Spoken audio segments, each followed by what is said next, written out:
Good evening, my dear friends. This is your Subbarao sir, founder and director of Ashoka Estate Circle, Ashok Nagar X Road, Hyderabad. So friends, ఈ సెషన్లో మనం ఏంటంటే 11th standard Indian economy 11th standard Indian economic development అంటారు. దీని గురించి మనం ఈ సెషన్లో తెలుసుకుందాం. సో ఇందులో ఏం సిలబస్ ఉంది, ఈ 11th standard books, NCERT books గురించి మనం కంప్లీట్గా పూర్తిగా మీకు ఎక్స్ప్లెయిన్ చేయడం జరుగుతుంది. బైలింగ్వల్గా తెలుగులో కూడా ఎక్స్ప్లెయిన్ చేయడం జరుగుతుంది. 11th standard Indian economic development.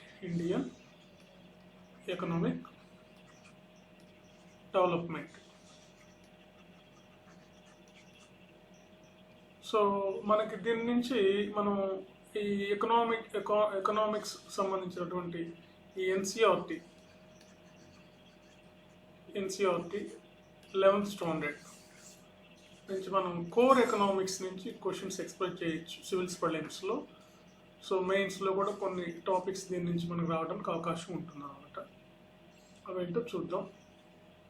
మనం ఫస్ట్ యూనిట్లోకి కానీ వెళ్ళినట్లయితే డెవలప్మెంట్ పాలసీస్ అండ్ ఎక్స్పీరియన్స్, ఇది ఫస్ట్ యూనిట్. దీంట్లో మనకి ఏముంటాయంటే యూనిట్ 1లో మనకి Indian economy and the eve of independent, అంటే స్వాతంత్రం వచ్చినప్పటి నుండి ఇండియన్ ఎకానమీ అంటే 1947 నుంచి 1990 వరకు ఇండియన్ ఎకానమీకి సంబంధించినటువంటి అంశాలు ఉంటాయన్నమాట. సో ఆ టైంలో ఉన్నటువంటి లో level of economic development under the British rule, agricultural sector అంటే వ్యవసాయ రంగం, అదేవిధంగా ఇండస్ట్రియల్ సెక్టర్ పారిశ్రామిక రంగం, అదేవిధంగా ఫారిన్ ట్రేడ్ అంతర్జాతీయ వ్యాపారం, demographic conditions and occupational structure. Demographic conditions అంటే పాపులేషన్, ప్రజలు, జనాభా అని అర్థం. తర్వాత ఇన్ఫ్రాస్ట్రక్చర్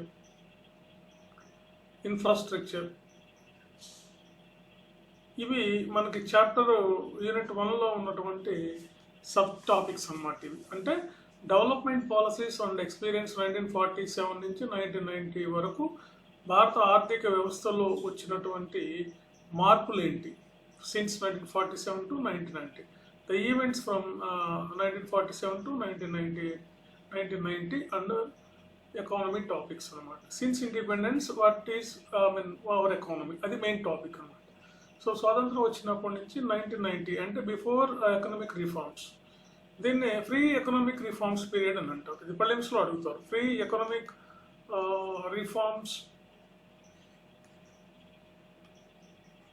పీరియడ్ అంటారు. ప్రీ ఎకనామిక్ రిఫార్మ్స్ పీరియడ్ అంటే ఏంటంటే ఆర్థిక సంస్కరణల ముందు కాలం ఇది. అంటే 1992లో మనకి ఆర్థిక సంస్కరణలు ప్రవేశపెట్టారు కాబట్టి ఆ ముందు కాలం అన్నమాట ఇది. ఆర్థిక సంస్కరణల ముందు కాలం భారత ఆర్థిక వ్యవస్థ ఎలా ఉందో అనే అంశాలు మనం ఈ టాపిక్లో మనం తెలుసుకోవడం జరుగుతుంది అన్నమాట.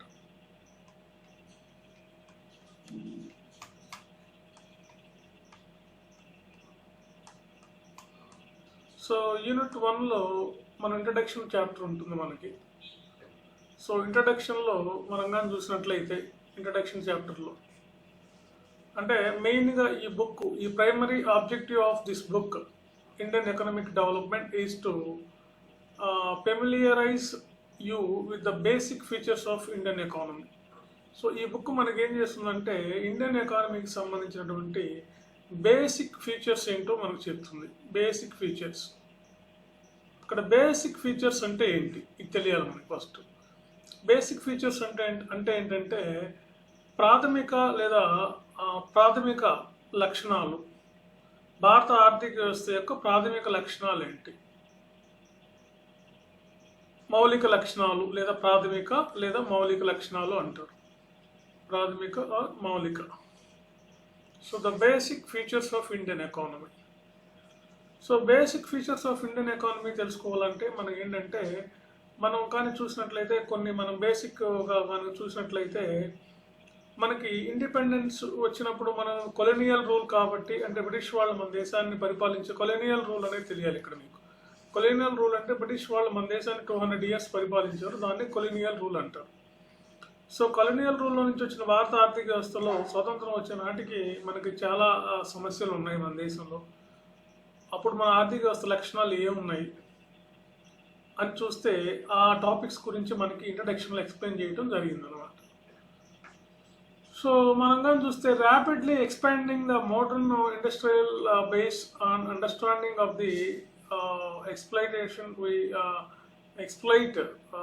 exploitative nature of the relationship is essential for any assessment of the kind of level of development which that Indian economy has been able to attain over the last 6 decades అన్నమాట. సో కాబట్టి మనకి basic ఫీచర్స్లో మనం ఫస్ట్గా చూసినట్లయితే లో level of income development under the British colonial rule.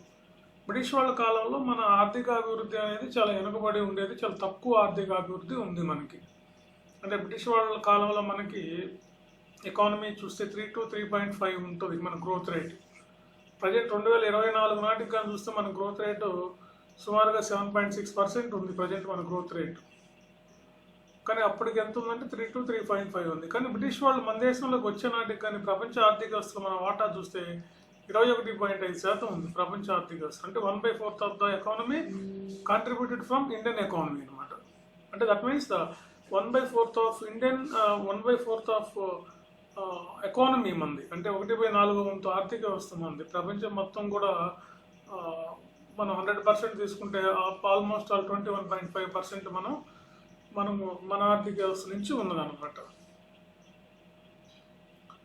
So మనం అప్పుడు కానీ చూసినట్లయితే ప్రధానంగా మనకు అప్పుడు క్యారెక్టరిస్టిక్స్ ఏంటంటే మన ఆర్థిక వ్యవస్థలో బ్రిటిష్ వాళ్ళ కాలంలో కానీ చూస్తే చాలా సమస్యలు ఉన్నాయి మనకి. వాటిల్లో కొన్ని కానీ మనం తెలుసుకోగలిగినట్లయితే various kinds of manufacturing activities. India was particularly well known for its handicrafts industries in the field of cotton, textiles, metal and precious stones and work, etc. These are the products that enjoyed a worldwide market based on the reputation of the fine quality of the material used, the high standards of craftsmanship seen in all imports from India. So British వాళ్ళ కాలంలో మనం చూస్తే మన దేశంలో textile పరిశ్రమలు బాగున్నాయి. ఎందుకంటే ప్రపంచవ్యాప్తంగా ఈ టెక్స్టైల్ ఇండస్ట్రీస్ బాగా డిమాండ్ ఉంది. ఎందుకంటే 18వ శతాబ్దంలో బ్రిటిష్లో ఇంగ్లాండ్లో పారిశ్రామిక విప్లవం రావడం వలన వాళ్ళకి కావాల్సినటువంటి ముడి పదార్థాలైనటువంటి మనకి ఇండిగో అంటే బ్లూ మందు, నీలమందు, ఇండిగో, కాటన్, సిల్క్ ఇవన్నీ మన దేశంలో విరివిగా లభించేవి. సో అందుకని వీటితో పాటుగా మన దేశంలో మెటల్స్ అంటే లోహాలు, అదేవిధంగా ప్రెసియస్ స్టోన్స్ అంటే మంచి విలువైనటువంటి జాతి రాళ్ళు, రంగురాళ్ళు, విలువైనటువంటి రంగురాళ్ళు ఇవన్నీ కూడా మన దేశం నుంచి విదేశాల వాళ్ళు ఎక్కువగా ఎగుమతి చేసుకునేటువంటి వాళ్ళు అని చెప్పి మనం చెప్పచ్చు. సో టెక్స్టైల్ ఇండస్ట్రీస్ చూసినట్లయితే మనకి ఆ రోజుల్లో మస్లిన్ అనేటువంటి one type of cotton textile which has its origin in బెంగాల్లో ఏర్పడినటువంటి కాటన్ని ఈ మస్లిన్ అంటారు. దీనికి వరల్డ్ వైడ్గా బాగా డిమాండ్ ఉన్నటువంటి కాటన్, ది ఫైనెస్ట్ కాటన్ అంటారు దీన్ని. చాలా సాఫ్ట్గా ఉంటుంది ఫైనెస్ట్ కాటన్. సో దీన్ని ఆ కాలంలో మస్లిన్ అని పిలుస్తారు. సో దీనికి విదేశాల్లో బాగా డిమాండ్ ఉంది కాబట్టి మన దేశం నుంచి ఎక్కువగా విదేశాలకి ఎగుమతి చేయడం జరుగుతుంది అనమాట వీళ్ళ కాలంలో. సో ఈ మస్లిన్ని ఇంకా మనం కానీ చూసినట్లయితే ఈ మస్లిన్ని foreign travellers called is to refer to its muslin as a షాహీ. దీన్ని షాహీ అని కూడా అంటారు. అదేవిధంగా మనకి మాల్మాల్ అని కూడా అంటారు, దీన్ని మాల్మాల్ అని కూడా అంటారు. కాబట్టి మన ప్రిలిమ్స్లో ఇలాంటి క్వశ్చన్స్ ఎక్స్పెక్ట్ చేయొచ్చు. మస్లిన్కి ఉన్నటువంటి ఇతర పేర్లు ఏంటి? షాహీ, మాల్మాల్. ఇది ఎక్కువగా ఎక్కడంటే బెంగాల్ ప్రాంతంలో దీన్ని ఎక్కువగా ప్రొడ్యూస్ చేయడం జరుగుతుంది అనమాట. సో మనకి పూర్వకాలంలో మనం ఎగుమతి చేసినటువంటి కాటన్ ఏంటంటే మస్లిన్ కాటన్ అనమాట. సో అదేవిధంగా మనం కానీ చూసినట్లయితే ఇక్కడ national income, per capital income అని ఉన్నాయి. సో నేషనల్ ఇన్కమ్ అంటే జాతీయ ఆదాయం అంటే మొత్తం total income of the government, total income of the country is known as national income. దీన్ని జాతీయ ఆదాయం అని అంటారు. ఈ నేషనల్ ఇన్కమ్ని మనం సింపుల్గా చెప్పాలంటే జీడిపి అంటాం. సో కాబట్టి ఈ నేషనల్ ఇన్కమ్ని మొదట మన దేశంలో ఎవరు ఎస్టిమేట్ చేశారు అనేది ఇక్కడ చెప్తున్నారు అనమాట. సో దాదాబాయి నవరోజీ, తర్వాత విలియం దిగ్బీ, తర్వాత ఫిండ్లీ సిర్రాస్, వికే.ఆర్వి రావు, ఆర్సి దత్ లాంటి వాళ్ళు బ్రిటిష్ వాళ్ళ కాలంలో మన జాతీయ ఆదాయం ఎంత ఉందో వీళ్ళు అంచనా వేయడం జరిగింది. జాతీయ ఆదాయం అంటే ఒక దేశంలో ఒక సంవత్సర కాలంలో ఆ దేశ ప్రజలు ఉత్పత్తి చేసినటువంటి వస్తువుల విలువల మొత్తాన్ని జాతీయ ఆదాయం అంటారు. The final values of goods and services produced in a year in a country by its own population in its own territory is known as national income. ఆ నేషనల్ ఇన్కమ్ని మొదట ఎస్టిమేట్ చేసింది ఎవరని అడుగుతారు. దాదాబాయి నవరోజీ, అదేవిధంగా విలియం దిగ్బీ, అదేవిధంగా ఫిండ్లీ సిర్రాస్, వికే.ఆర్వి రావు, ఆర్సి దత్. అయితే మనం ఇక్కడ ఒకటి గుర్తుపెట్టుకోవాలి, డాక్టర్ వికే.ఆర్వి రావు ఈయన చాలా ఇంపార్టెంట్. ఈయన 1931లో నేషనల్ ఇన్కమ్ని ఎస్టిమేట్ చేశారు, అంటే అంచనా వేశారు. ఈయన ఫస్ట్ సైంటిఫిక్ మెథడ్ ఉపయోగించి అంచనా వేయడం జరిగింది. శాస్త్రీయబద్ధంగా సైంటిఫిక్గా అంచనా వేశాడు. అంతకుముందు వాళ్ళు దాదాబాయి నవరోజీ కానీ, విలియం దిగ్బే కానీ, లేదంటే సిరాస్ కానీ, ఫైనలీ సిరాస్ కానీ, వీళ్ళందరూ ఏంటంటే రఫ్గా ఎస్టిమేట్ వేశారనమాట, రఫ్గా. కానీ ఈయన దీన్ని పర్ఫెక్ట్గా అంచనా వేశాడు, డాక్టర్ వికే.ఆర్వి రావు. అదొకటి మనం గుర్తుపెట్టుకోవాలి.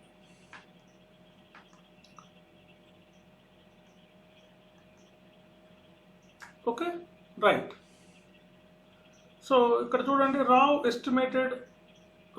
whose estimates of the national income and per capita income during the colonial period were considered very significant. అది వెరీ సిగ్నిఫికెంట్ అంటే ఈ సైంటిఫిక్ అంచనా వేసాడు అనమాట.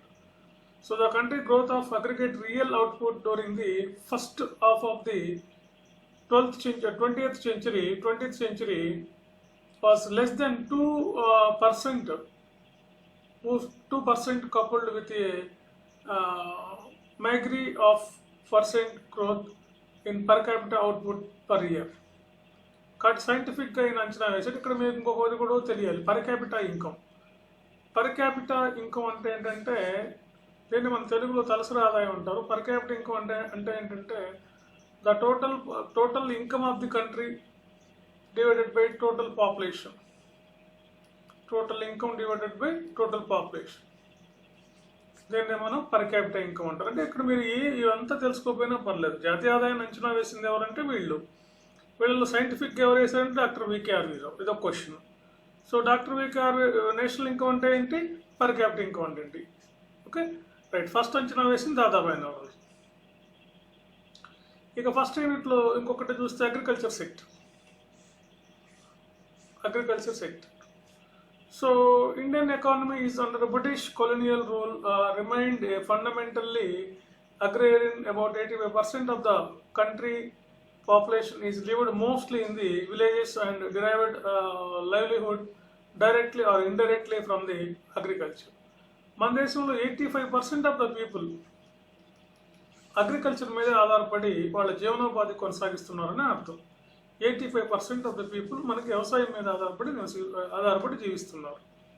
ప్రజెంట్ కూడా చూస్తే దగ్గర 60%, మనం 2024 నాటికి కానీ చూసినట్లయితే మనకి సుమారుగా 60% మంది వ్యవసాయం మీద ఆధారపడుతున్నారు. అందుకే Indian economy is an agrarian economy మంది, అంటే వ్యవసాయ ప్రధానం కలిగినటువంటి ఆర్థిక వ్యవస్థ agrarian economy. Indian economy is an agrarian economy.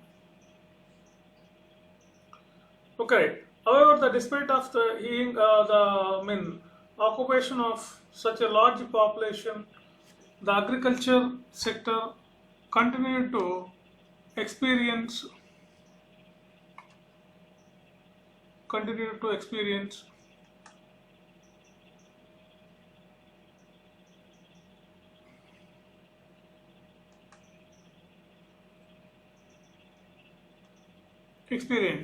So ఇక్కడ చూడండి, agriculture during the pre British India అంటే బ్రిటిష్ ఇండియా ముందు మనకి అగ్రికల్చర్ ఎట్లా ఉంది అని అర్థం అనమాట. ద ఫ్రెంచ్ ట్రావెలర్ బెర్నియర్ అనే ఒక ఆయన మొఘల్ కాలంలో మన దేశంలోకి వచ్చాడు. ఆయన చెప్తున్నాడు, the knowledge I have acquired of Bengal is 2 visits inclines me to believe that it is richer than Egypt. ఆయన చెప్తున్నాడు, ఈజిప్ట్ కన్నా కూడా భారతదేశం చాలా ధనిక దేశం, చాలా ధనవంతంగా ఉంది అని చెప్పి చెప్తున్నాడు. ఎక్స్పోర్ట్స్ కానీ చూసినట్లయితే మెయిన్గా వీళ్ళు కాటన్, ఆ కాలంలో సిల్క్, రైసు, షుగరు, బటర్ ఎక్కువగా వీళ్ళు ఎక్స్పోర్ట్ చేసినట్టుగా విదేశాలకి మనకి బెర్నియర్ చెప్తున్నాడు. అదేవిధంగా it produces supply for its own consumption wheat, అంటే ఓన్ కన్జంప్షన్ అంటే మన కోసమే, సెల్ఫ్ రిలయన్స్ అనమాట, మన కోసమే వీటు, వెజిటబుల్స్, గ్రెయిన్స్ అంటే ధాన్యాలు, ఫౌల్స్, డక్స్ అండ్ గీస్, ఇవన్నీ కూడా మనం ఎక్కువగా ఎగుమతి చేస్తున్నటువంటి, ప్రొడ్యూస్ చేస్తున్నటువంటి మన కోసం, అంటే ఇవి ఎగుమతి చేయడానికి వీలు లేకుండా మనం తయారు చేసుకుంటున్నాం అని చెప్పి, మనం ప్రొడ్యూస్ చేసుకుంటున్నాం అని చెప్తున్నాం అన్నమాట. And it has the immense heads of pigs and flocks of sheep and goats. మనం పందులు, ఫ్లోక్స్ అంటే పక్షులు, చీప్స్ గొర్రెలు, మేకలు, మేకలు లాంటి వాటిల్లో కూడా మనం మంచి నాలెడ్జ్ ఉన్నాం. అదేవిధంగా fish of every kind it has in profession from Rajmahal to the sea in endless number of canals cut by the ages from Ganga by immense labor, navigation and irrigation. అంటే ఈయన బెర్నియర్ ఏం చెప్తున్నాడంటే మన దేశంలో fishery, animal husbandry ఇవన్నీ కూడా బాగా అభివృద్ధి చెందాయి. దానికి కారణం ఏంటంటే అనేక రకాల కెనాల్స్ ఉండటం, అదేవిధంగా ఇరిగేషన్ ఉండటం, ఇవన్నీ కూడా మనకి అగ్రికల్చర్ బ్రిటిష్ వాళ్ళ ముందు మన ఆర్థిక వ్యవస్థ ఎలా ఉందో వాళ్ళు చెప్తున్నారు అన్నమాట. తర్వాత agricultural production productivity becomes the incrementally low, though in the absolute terms the sector experienced some growth due to the expansion of the aggregate area under the cultivation. This stagnation in the agriculture sector was caused mainly because of the various systems of land settlements. So దేశంలో ఉన్న భూస్వామ్య విధానాల వలన agriculture productivity అనేది ఒక్కొక్క ప్రాంతంలో ఒక్కొక్కలా ఉంది, బాగా తక్కువగా ఉంది. కొన్ని ప్రాంతాల్లో ఒకలా, కొన్ని ప్రాంతాల్లో ఒకలా ఉంది. దీనికి కారణం ఏంటంటే ల్యాండ్ సెటిల్మెంట్స్, అంటే భూమి శిస్తు విధానాలు, అంటే భూ విధానాలు అన్నమాట. ముఖ్యంగా ఆ కాలంలో ఉన్నటువంటి జమీందారీ సిస్టమ్ మనం కానీ చూసినట్లయితే it was implemented Bengal presidency. బెంగాల్లో వచ్చినటువంటి జమీందారీ సిస్టమ్ కానీ, తర్వాత మహల్వారీ సిస్టమ్, మనకి ఇప్పుడు పంజాబ్, మధ్య భారతదేశంలో వచ్చినటువంటి మహల్వారీ సిస్టమ్ కానీ, దక్షిణ భారతదేశంలో వచ్చినటువంటి రైతువారీ సిస్టమ్ కానీ, ఇవన్నీ కూడా మన వ్యవసాయ దిగుబడికి వ్యవసాయ దిగుబడి తక్కువగా ఉండటానికి కారణాలని చెప్పి చెప్తున్నారు. అదేవిధంగా మన వాళ్ళు రెవెన్యూని కూడా ఎక్కువ కలెక్ట్ చేసినట్టుగా, రెవెన్యూ సెటిల్మెంట్స్ అని చెప్పి మనకి చెప్తారు. ఎక్కువ మన జమీందారులు ఎక్కువగా రెవెన్యూని కలెక్ట్ చేసినట్లుగా కూడా మనకి ఇందులో తెలుస్తుంది అన్నమాట. సో కాబట్టి ఇది మనకి మెయిన్గా అక్కడ దానికి సంబంధించినటువంటి అదనమాట. తర్వాత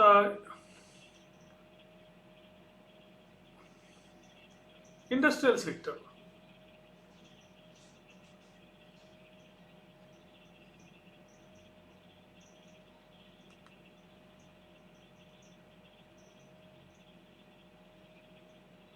ఇండస్ట్రియల్ సెక్టర్లో కానీ చూసినట్లయితే మనం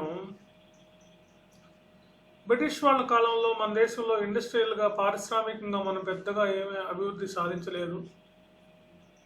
కొన్ని ఇండస్ట్రీస్ మాత్రమే మన దేశంలో ఉన్నాయి. బ్రిటిష్ వాళ్ళు కొన్ని మాత్రమే, అవి కూడా వాళ్ళు ఏంటంటే వాళ్ళకి అవసరమైనటువంటి కొన్ని కాటన్, టెక్స్టైల్స్, బ్లూ పరిశ్రమలు, బ్లూ, టొబాకో ఇలాంటివి, కొన్ని ఐరన్ అండ్ స్టీల్, ఇలాంటి కొన్ని ఇండస్ట్రీస్ మాత్రమే వాళ్ళు కలోనియల్ గవర్నమెంట్లో వాళ్ళు డెవలప్ చేయడం జరిగింది. మిగతా ఇండస్ట్రీస్ అన్నిటిని కూడా బ్రిటిష్ వాళ్ళు నెగ్లెక్ట్ చేయడం జరిగింది అనమాట. దానివల్ల దాని ఎఫెక్ట్ మనకి ఏంటంటే ఇప్పటికీ ఇండస్ట్రియల్ ఎఫెక్ట్ మనకి ఇప్పటికీ మన దేశంలో కనిపిస్తూ ఉంది. సో వాళ్ళు మెయిన్గా ఏంటంటే మన దేశాన్ని రా మెటీరియల్ ఎక్స్పోర్ట్ చేసే దేశంగా వాళ్ళు మన దేశాన్ని వాళ్ళు ఆ పాయింట్ ఆఫ్ వ్యూలో చూసి ఆ విధంగా చేశారనమాట.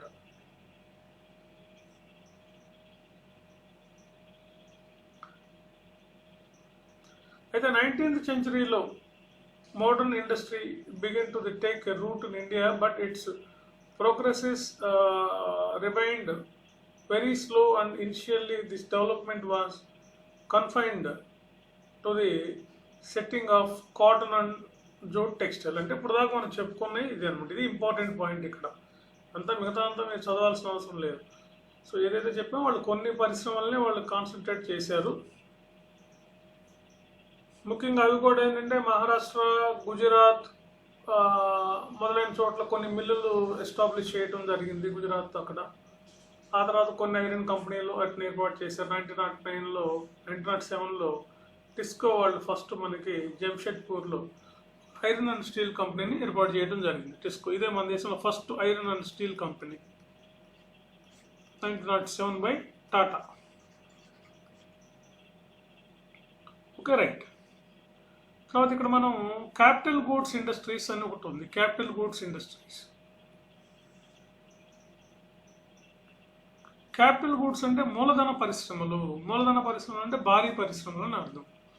Capital goods industries means industries which can produce the machines, tools which can are in turn used for producing articles for current consumption.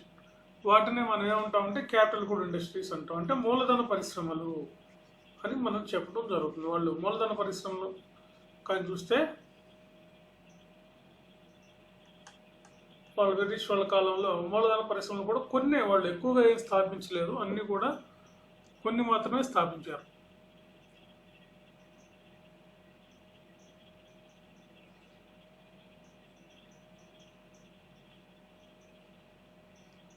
Correct. ఇక వీళ్ళ కాలంలో మనం ఫారిన్ ట్రేడ్ కానీ చూస్తే బ్రిటిష్ వాళ్ళ కాలంలో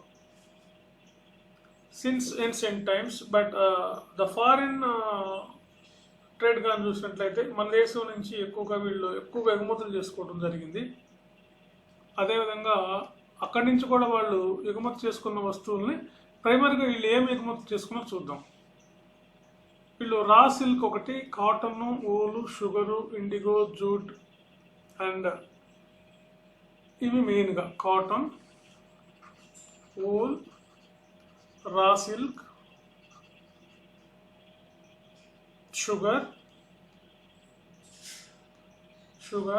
ఇండిగో అంటే నీళ్ళు ముందు అనమాట. ఇండిగో ఇవి వీళ్ళు ఎక్కువగా మన దేశం నుంచి ఎక్స్పోర్ట్ చేసుకుంది. క్వశ్చన్ అడుగుతారు, బ్రిటిష్ వాళ్ళు ఎక్కువగా ప్రీ బ్రిటిష్ ఇండియాలో మన దేశం నుంచి ఎక్స్పోర్ట్ చేసుకున్న వస్తువులు ఏవి అని. మరి ఇంపోర్ట్ చేసుకున్న వస్తువులుగా చూస్తే ఫినిష్డ్ గూడ్స్ అంటే అక్కడ తయారైనటువంటి వస్తువులు, అక్కడ ఫినిష్డ్ గూడ్స్ లైక్ కాటన్, తర్వాత సిల్క్, వూలెన్ క్లాత్స్ అంటే నూలు వస్త్రాలు, సిల్క్ వస్త్రాలు, ఇలాంటి వస్తువులన్నీ కూడా ఇవన్నీ కూడా మిషన్ మేడ్ చేసినటువంటి వస్తువులు మనం ఎక్కువగా దిగుమతి చేసుకోవడం జరిగింది. అంటే అక్కడ బ్రిటన్లో ఫ్యాక్టరీస్లో తయారైనటువంటి వస్తువులు అన్నమాట. సో మొత్తం మీద మనం ఏం చెప్తామంటే బ్రిటిష్ వాళ్ళు ఈ కాలంలో మన దేశంలో వాళ్ళు ఇండస్ట్రీస్ రంగంలో వ్యాపార రంగంలో monopoly control over Indians export and imports. ఇది ఇంపార్టెంట్ పాయింట్. మోనోపాలీ కంట్రోల్ అంటే వాళ్ళు ఒక్కళ్ళు మాత్రమే ఈ ఎక్స్పోర్ట్స్ ఇంపోర్ట్స్ మీద ఆధిపత్యం చెలాయించేవాళ్ళు అని అర్థం. దానివల్ల మన దేశంలో స్వదేశీ పరిశ్రమలు చాలా దెబ్బతిన్నాయి.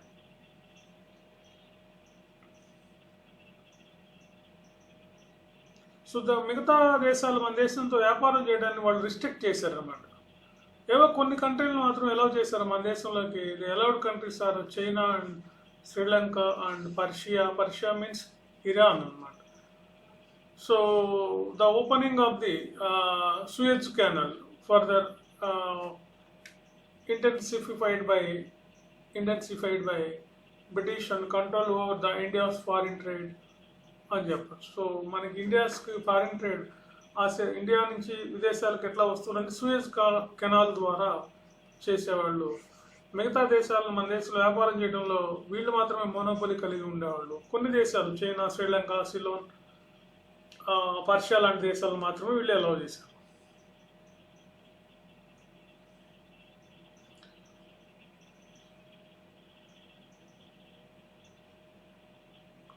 సో మొత్తం మీద మన ఒక ఇంపార్టెంట్ క్యారెక్టర్ ఏంటంటే మన ఫారిన్ ట్రేడ్లో throughout the colonial period was the generation of a large exports surplus, but this surplus came at a huge cost of the country's economy. Several essential commodities, food, grains, cloths, etc. So వీళ్ళు ఎక్కువగా exports ఎక్కువగా మన దేశాన్ని నుంచి చేయటం వలన, India నుంచి ఎక్కువ ఎక్స్పోర్ట్స్ విదేశాలకు చేయటం వలన ఆ వస్తువులు కొరత ఏర్పడి మన దేశంలో చాలా వస్తువులకి ధరలు పెరిగాయి. దాని ప్రభావం ఇప్పటికీ మన దేశంలో ఇన్ఫ్లేషన్ ప్రభావం ఇప్పటికీ కొనసాగుతుంది. For example food grains, clothes, sugar, shelter ఇట్లాంటి వాటిల్లో మనం ఇప్పటికీ ఇన్ఫ్లేషన్ ప్రభావం కనపడుతుంది. కాబట్టి ఫారిన్ ట్రేడ్ కానీ చూసినట్లయితే మనకి మెయిన్గా ఫారిన్ ట్రేడ్లో ఎక్స్పోర్ట్స్ ఏంటి, ఇంపోర్ట్స్ ఏంటి, తర్వాత వాళ్ళు ఎలా they maintain a monopoly control on Indian exports and imports.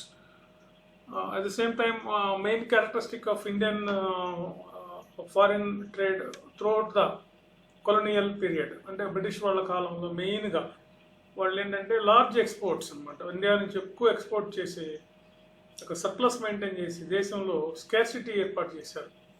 దానివల్ల వస్తువుల ధరలు పెరిగాయని చెప్పి మనం చెప్పొచ్చు అనమాట. అంటే మన ఈ ఫస్ట్ యూనిట్లో ఏంటంటే అన్ని కూడా ఇండియన్ ఎకానమీ యొక్క క్యారెక్టరిస్టిక్స్ చదువుతున్నాం. సో తర్వాత మనం చూసినట్లయితే ఈ ట్రేడ్ ద్వారా జరిగినటువంటి వాటిల్లో ఇండియాలో ఇన్ఫ్లేషన్ పెరగటం, తర్వాత 1921లో ఇక మనం నెక్స్ట్ క్యారెక్టరిస్టిక్స్ ఏంటంటే డెమోగ్రఫిక్ కండిషన్స్ అనమాట. డెమోగ్రఫీ అంటే ఏంటంటే the study of population. The study of population is known as demography అంటారు. సో కాబట్టి దేశంలో ఫస్ట్ జనాభా లెక్కలు 1881లో స్టార్ట్ చేశారు. Lord Mayo started first the census started in our country. జనాభా లెక్కలను ఆయన మొదట ప్రారంభించారు. సో 1921లో India was the first stage of demographic transition. The second stage of transition began after 1921. However, the total population of India and our rate of population growth at this stage was very high. అంటే మనకి ఈ స్టేజ్లో second స్టేజ్లో ఏంటంటే there are కొన్ని stages ఉన్నాయి. Stage 1, stage 2, stage 3 population. మన population వచ్చినప్పుడు తెలుసుకుంటాం. రెండవ స్టేజ్లో ఏంటంటే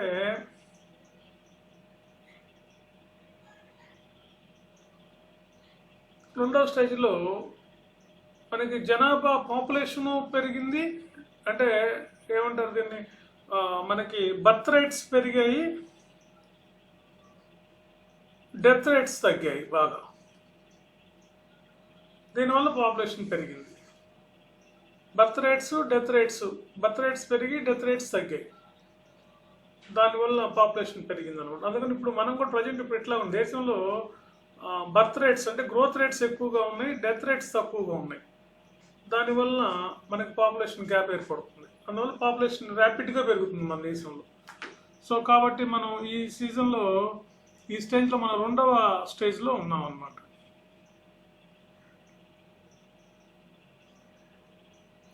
సో అదేవిధంగా మన ఇన్ఫాంట్ మార్టాలిటీ రేటు అంటే శిశు మరణాల రేటు కానీ చూసినట్లయితే 218/1000 ఉందన్నమాట. 1000 మంది పుట్టిన పిల్లల్లో 218 మంది చనిపోతున్నారు.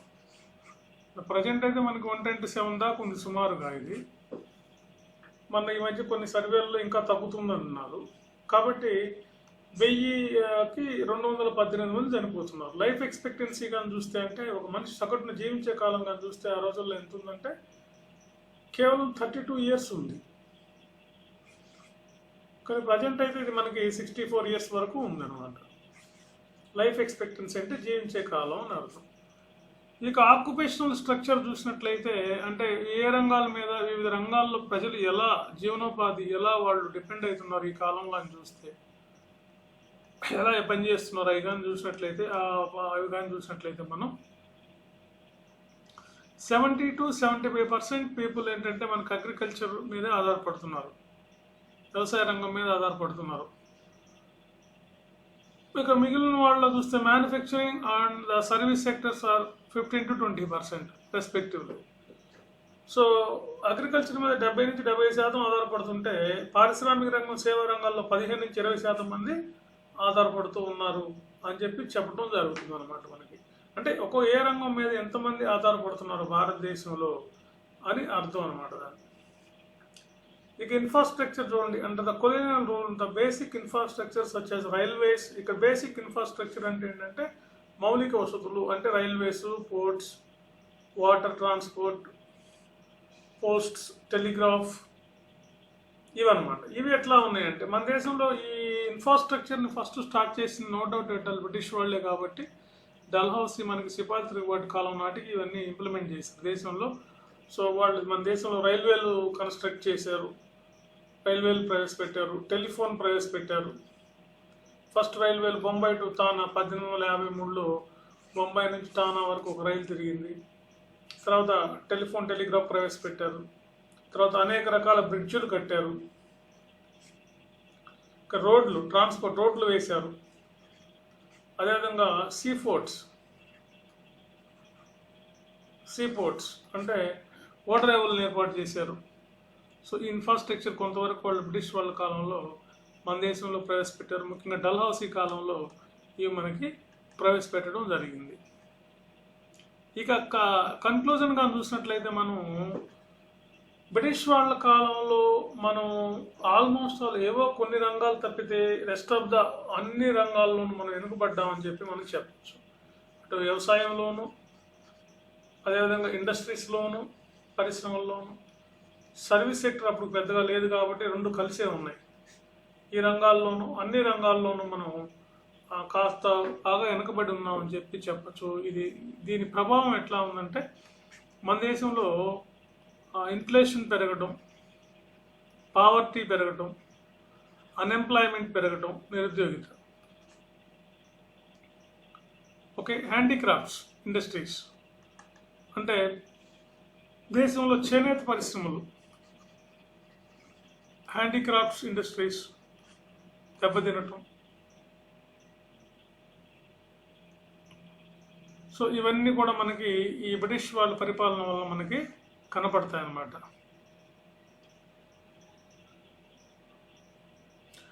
కొద్దిగా మనకు కాస్త ఉపయోగపడ్డప్పటికీ ఎక్కువగా నష్టాలే జరిగాయని చెప్పచ్చు. సో కాబట్టి ఫ్రెండ్స్, మనం ఫస్ట్ యూనిట్లో మనం ఏం తెలుసుకున్నామంటే ఇండియన్ ఎకానమీ అంటే ఏంటి, ఇండియన్ ఎకానమీ యొక్క మెయిన్ బేసిక్ ఫీచర్స్ ఏంటి అనే అంశాలు మనం తెలుసుకోవడం జరిగింది అనమాట ఫస్ట్ చాప్టర్లో. ఓకే, అంటే యూనిట్ 1